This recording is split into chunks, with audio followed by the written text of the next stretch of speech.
All right, welcome, buddy, to this particular conversation. Now, I don't know, it's because of hard time or is it that people are just innovative? So there are quite a number of small businesses, ideas that you can start in Kenya with just 1,000 Kenya shillings, right? Because if I just left it 1,000, someone could think it is dollars. So these are 1,000 Kenya shillings, right? So if you walk around, just look at the place you stay, right? Even without thinking very far, you realize that there's those small businesses that actually don't need a lot of money to start, right? Sometimes I also do them, yeah, if I in my free time.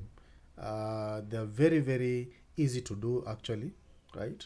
So I want to take you through some of these ideas. Maybe you can start, or you can tell someone else to try them out, right? So you don't need a lot of capital, as I'd mentioned. It's just 1,000 Kenya shillings. Now, if you have gone to college, for example, right, and you have some skills on how you can perform some beauty or do some hairdressing, don't stay at home. You can always make your services mobile, right? You can visit people's places. It could be relatives, actually. Even don't think about people that you don't know. You can start with your sibling if you have one, your cousins. Visit them. Tell them, let me try to do for you these pedicures and manicures, right? So you just need to have some small kit that costs around 800, right? So that at least you offer your services. Now, the mobile salon services is when you need to move from one point to the other. So it has been seen as a very lucrative business. It's a small business. So you can just be moving around and you can make some money. We have washing clothes. Uh, Mostly these happen to men. You find yourself very lazy or don't just feel like washing your clothes, right? So you can always invite, we call them the mamafua, right?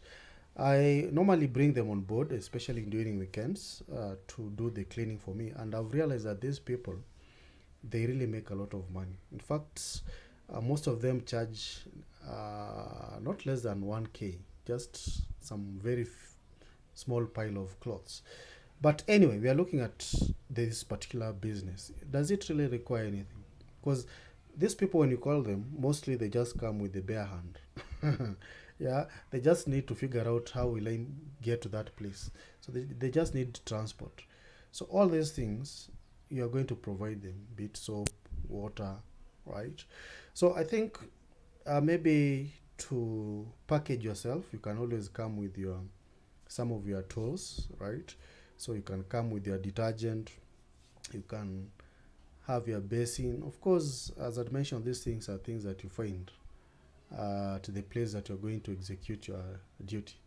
So yes, this is a very good business. We also have the selling of food to students, right? I remember when I was in campus, we had those ladies who could just sit around the fence and sell for us food, right? And I believe it still even happen right now. Yeah, how comrades used to survive.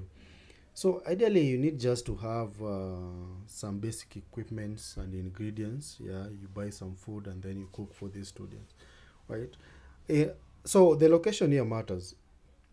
The if you have realized or you have seen that there's a school nearby or a college or a university, try to get a point, a specific place that you can always place your and showcase your what you're selling, and I'll tell you, you'll make a lot of money. So you don't require a lot of capital for this, right? We also have this business. It's actually a booming business.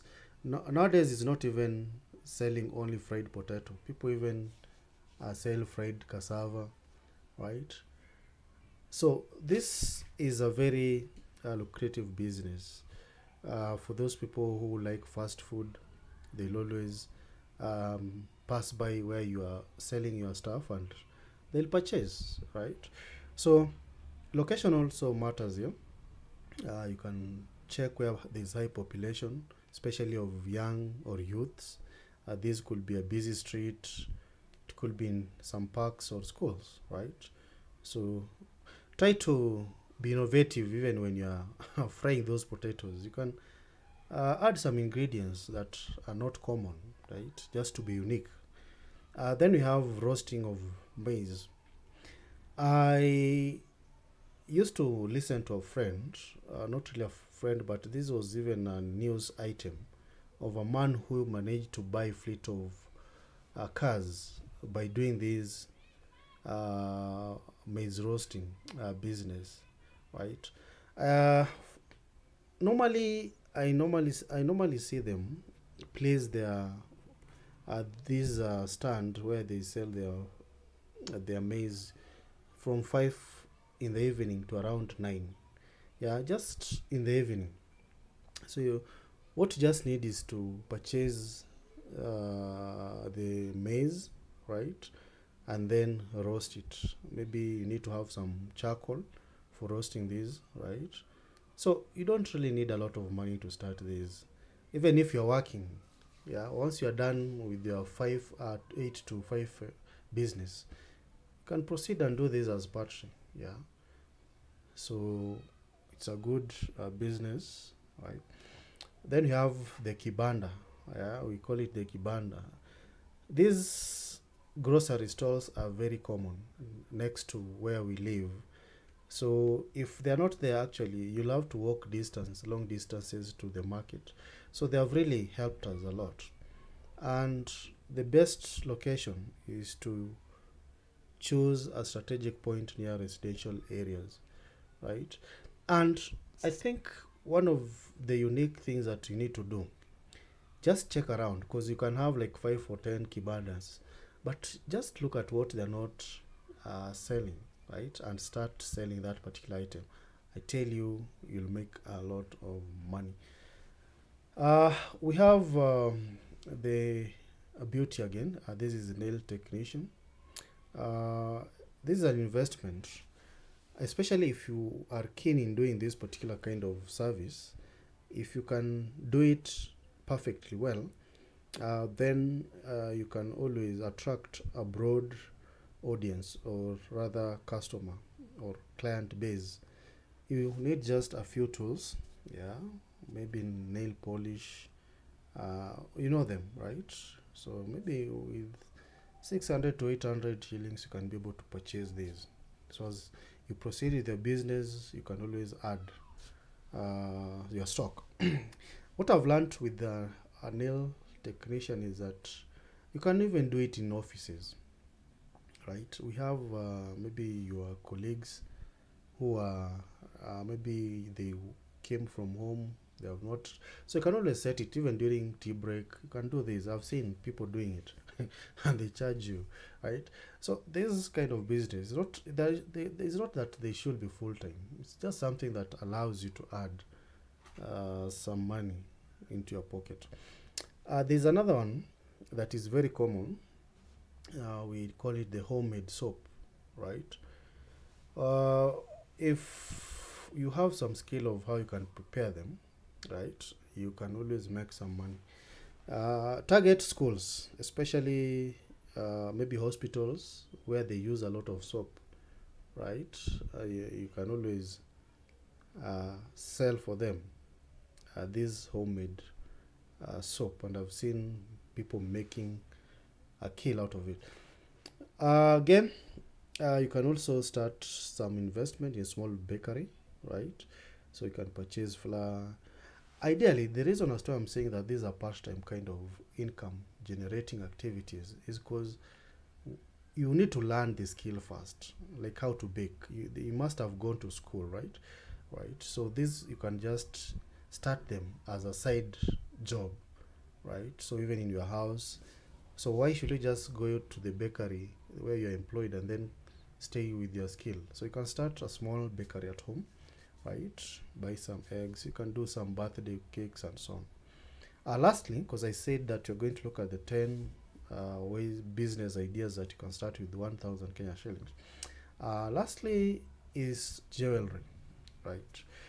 Uh, Most people especially if you go to the CBD, you'll find that people are selling this particular jewelry from local suppliers or artisans.